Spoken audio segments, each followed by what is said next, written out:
नमस्कार मंडळी. आपल्या आयुष्यात बऱ्याचदा अशी माणसं भेटतात ज्यांच्यासाठी आपण अगदी जीव ओवाळून टाकतो, पण त्यांना आपल्या चांगुलपणाची काडीचीही किंमत नसते. आपण त्यांच्यासाठी कितीही केलं तरी ते आपल्याला गृहीत धरतात आणि आपल्या भावनांचा गैरफायदा घेतात. अशा वेळी आपण काय करतो तर त्यांच्या समोर रडत बसतो. मी तुझ्यासाठी काय काय केलं हे पटवून देण्याचा प्रयत्न करतो आणि स्वतःची किंमत सिद्ध करायला बघतो. पण आचार्य चाणक्य म्हणतात की ज्याला तुमची कदरच नाही त्याच्या समोर स्वतःला सिद्ध करायला जाणं म्हणजे स्वतःच्या पायावर कुऱ्हाड मारून घेण्यासारखं आहे, स्वतःचा अपमान करून घेण्यासारखं आहे. कारण अशा मूर्ख लोकांसमोर तुमची लायकी सिद्ध करणं म्हणजे म्हशीसमोर गीता वाचल्यासारखं आहे. मग अशा वेळी हात जोडून किंवा रडून काहीच फायदा होत नाही, तर तिथे चाणक्य नीतीचे काही उलटे आणि कडक नियम वापरावे लागतात. हे नियम म्हणजे समोरच्याशी भांडण तंटा करणं नव्हे, तर आपल्या वागण्यात असा काही बदल करणं की ज्याच्यामुळे त्या माणसाला तुमची खरी किंमत कळेल. जर समोरच्याला तुमची किंमत करायला शिकवायचं असेल किंवा त्याला त्याची लायकी दाखवून द्यायची असेल तर रडणं बंद करून हे उलटे नियम कसे वापरायचे ते आपण समजून घेऊया. नंबर 1. नेहमी उपलब्ध राहणे बंद करा. आपल्याला ज्या माणसाची जास्त ओढ असते किंवा ज्याच्याबद्दल मनातले आदर असतो, त्याचा एक फोन आला किंवा त्याने नुसती हाक मारली तरी आपण आपला सगळा कामधंदा बाजूला ठेवून एका पायावर धावत जातो. आपल्याला वाटतं की आपण असं केलं नाही समोरच्याला आपल्या प्रेमाची किंमत कळेल, पण आजकालच्या दुनियेत होतं उलटच. तुम्ही जितकं कोणासाठी एनी टाइम रेडी राहाल ना, तितकं समोरचा माणूस तुमची किंमत शून्य करतो. चाणक्य अगदी सोपं गणित सांगतात. बाजारात ज्या वस्तूचा ढीग लागलेला असतो ती वस्तू अगदी कवडी मोलाने मिळते, पण जी वस्तू शोधूनही सापडत नाही तिची किंमत गगनाला भिडते. माणसाचंही असंच आहे. तुम्ही जर समोरच्यासाठी नेहमीच हजर राहायला लागलात तर त्याला वाटतं हा तर रिकामाच आहे, त्याला दुसरं काही कामच नाही. यालाच म्हणतात गृहीत धरणं. म्हणूनच हा उलटा नियम वापरायचा. जर समोरचा तुमच्या वेळेची किंमत करत नसेल तर प्रत्येक वेळेस त्याच्या एका हाकेवर धावणं तात्काळ बंद करा. जेव्हा तो बोलवेल तेव्हा माझं दुसरं महत्वाचं काम चालू आहे असं सांगून स्वतःला थोडं लांब ठेवा. लगेच मेसेजला रिप्लाय देणं किंवा प्रत्येक प्लॅनसाठी होकार देणं थांबवा. त्याला हे समजून द्या की तुमचा वेळ फुकटचा नाहीये. जेव्हा तुम्ही सहजासहजी उपलब्ध होणार नाही तेव्हा त्या माणसाला तुमची खरी उणीव भासेल. तुम्ही जितकं दुर्मिळ व्हाल तितकी तुमची किंमत आणि आदर त्याच्या नजरेत दुप्पट होईल. नंबर 2. शब्दांऐवजी शांततेचा वापर करा. जेव्हा कोणी भर चौकात किंवा चार चौकात आपला अपमान करतो, आपल्याला कमी लेखतो, तेव्हा आपला तिळपापड होतो. आपल्याला प्रचंड राग येतो आणि आपण लगेच तावातावाने आपली बाजू मांडायला लागतो. समोरच्याची हुज्जत घालतो. आपल्याला वाटतं की आपण वाद घालून स्वतःला बरोबर सिद्ध करू. पण डोक्यात एक गोष्ट पक्की ठेवा, ज्या माणसाला तुमची कदर नाही ना त्याला तुमच्या रडण्याचा, ओरडण्याचा किंवा तुमच्या कोणत्याही शब्दाचा काडीचाही फरक पडत नाही. उलट तुम्ही जितकं चिडाल तितकी त्याची मज्जा होते आणि तुमची ऊर्जा फुकट वाया जाते. म्हणूनच इथे चाणक्य नीतीचा हा कडक आणि उलटा नियम वापरायचा. समोरचा कितीही भुंकला तरी आपण अजिबात वाद घालायचा नाही. उलट पूर्णपणे शांत राहायचं. चेहऱ्यावर एक छोटंसं हसू ठेवून गप्प बसायचं. तुमची ही शांतता समोरच्याच्या डोक्यात अशी केमिकल लोचा करेल की त्याला घाम फुटेल.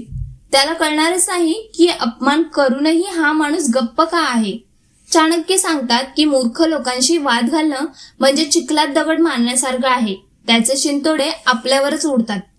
जेव्हा तुम्ही धारेवर न येता एकदम शांत राहता तेव्हा तुमचं हे मौन समोरच्यासाठी एकदम मोठं कोडं बनतं. तो विचार करत बसतो की याच्या मनात नक्की काय चाललंय. तुमच्या शांततेचा हा वार समोरच्याच्या अहंकाराला आतल्या आत पोखरून काढतो. नंबर 3. त्यांच्याकडून अपेक्षा करणे पूर्णपणे थांबवा. आपल्याला आयुष्यात सगळ्यात जास्त दुःख कधी होतं माहितीये का? जेव्हा आपण समोरच्या माणसाकडून भरभरून प्रेमाची, आदराची किंवा कौतुकाची अपेक्षा ठेवतो. आपल्याला वाटतं की आपण जर लोकांवर जीव ओवाळून टाकतो तसंच त्यांनीही आपल्याला जपावं. पण जेव्हा समोरचा माणूस आपल्याला किंमत देत नाही, आपल्या भावना पायदळीत उडवतो, तेव्हा आपला अपेक्षाभंग होतो. या अपेक्षाभंगामुळे माणूस फार खचून जातो आणि त्याचा स्वतःवरचा आत्मविश्वासच डगमगायला लागतो. आपण स्वतःला दोष देऊ लागतो की माझ्याच वागण्यात काहीतरी कमी असेल. पण इथेच आपल्याला चाणक्य नीतीचा हा उलटा आणि रोकडा नियम वापरायचा आहे. नियम असा की समोरच्या माणसाकडून कसलीही, अगदी काडीचीही अपेक्षा ठेवणं कायमचं सोडून द्यायचं. तो आपलं कौतुक करेल, आपल्याला पाठिंबा देईल ही आशाच मनातून काढून टाकायची. स्वतःला मनातून इतकं खंबीर आणि मजबूत बनवायचं की समोरचा माणूस आपल्याशी चांगला वागला काय किंवा वाईट वागला काय, त्याच्या असण्याने किंवा नसल्याने आपल्या मनाची शांतता अजिबात ढळली नाही पाहिजे. यालाच म्हणतात उदासीनता, म्हणजेच पूर्णपणे दुर्लक्ष करणे. तो माणूस तुमच्या समोर जरी असला तरी तो तुमच्यासाठी अस्तित्वातच नाही असं वागायचं. जेव्हा तुम्ही समोरच्याला तुमच्या मनातून आणि अपेक्षेतून पूर्णपणे बाद करता तेव्हा त्याला स्वतःच्या अस्तित्वाची भीती वाटू लागते. दुर्लक्षाचा हा झटका त्या माणसाला वठणीवर आणण्यासाठी सर्वात मोठा उपाय ठरतो. नंबर 4, स्वतःच्या प्रगतीवर दुप्पट वेगाने काम करा. आपल्याला कमी लेखणाऱ्या किंवा आपली किंमत न करणाऱ्या लोकांना आपण काय करतो, त्यांच्याशी भांडत बसतो, त्यांना चुकीचं ठरवण्यासाठी तावातावाने बोलतो किंवा मनात राग धरून स्वतःचं रक्त आटवतो. पण अशा लोकांना तोंडाने उत्तर देणं म्हणजे स्वतःची शक्ती वाया घालवणं आहे. ज्यांना तुमची किंमतच नाही त्यांना तुमच्या बोलण्याने काहीच फरक पडणार नाही. मग खरी मेघ कुठे आहे, तर त्यांना तोंडाने नाही तर आपल्या कर्तृत्वाने आणि यशाने चोख उत्तर द्यायचं. इथेच चाणक्यांचा हा कडक आणि उलटा नियम कामाला येतो. आतापर्यंत तुमचा जो वेळ, जी ऊर्जा त्या माणसाचा विचार करण्यात किंवा त्याच्या मागे मागे करण्यात वाया जात होती, ती सगळी तिथून खेचून काढायची. तो संपूर्ण वेळ आणि ताकद स्वतःच्या प्रगतीवर, स्वतःच्या कामावर, नवीन कौशल्य शिकण्यावर आणि स्वतःच्या आरोग्यावर दुप्पट वेगाने लावायचा. स्वतःला इतकं बिझी आणि यशस्वी बनवायचं की आपल्याला कमी लेखणाऱ्यांची लायकी आपल्या यशासमोर अगदी छोटी झाली पाहिजे. जेव्हा तुम्ही तुमच्या मेहनतीने यशाच्या शिखरावर जाऊन पोहोचताना तेव्हा कालपर्यंत तुम्हाला कचरा समजणारे लोक आज स्वतःहून तुमच्याशी ओळख सांगायला आणि नातं जोडायला धावत येतात. तुमची प्रगती बघून जाहीरपणे त्यांचा जळफळाट होतो. लक्षात ठेवा, आपण न बोलता मिळवलेले अफाट यश हाच समोरच्याला सगळ्यात मोठा आणि जिव्हारी लागणारा पराभव असतो. जे लोक तुमची किंमत करत नाही ना, त्यांच्या मागे लागून स्वतःचा स्वाभिमान गहाण ठेवू नका. आजच चाणक्य नीतीचे हे उलटे नियम वापरा आणि स्वतःला इतकं खंबीर बनवा की जग झुकलं पाहिजे.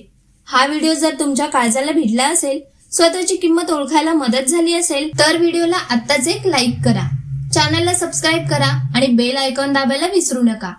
तुमच्या एका मित्राला हा व्हिडिओ नक्की शेअर करा, ज्याला याची आज सगळ्यात जास्त गरज आहे. धन्यवाद.